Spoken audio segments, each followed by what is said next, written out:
Дорогие садоводы, вот я вам показываю пример того, как я стараюсь сохранить влагу в почве.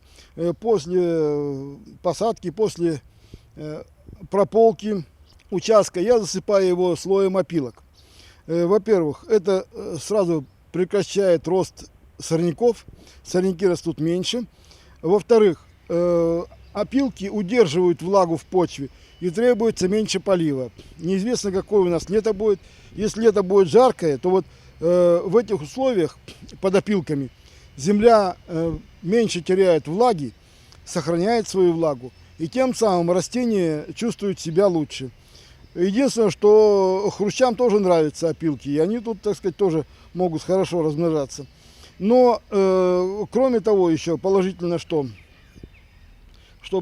не надо лишних прополок, то есть посыпали вы опилками, и уже сорняков будет меньше намного.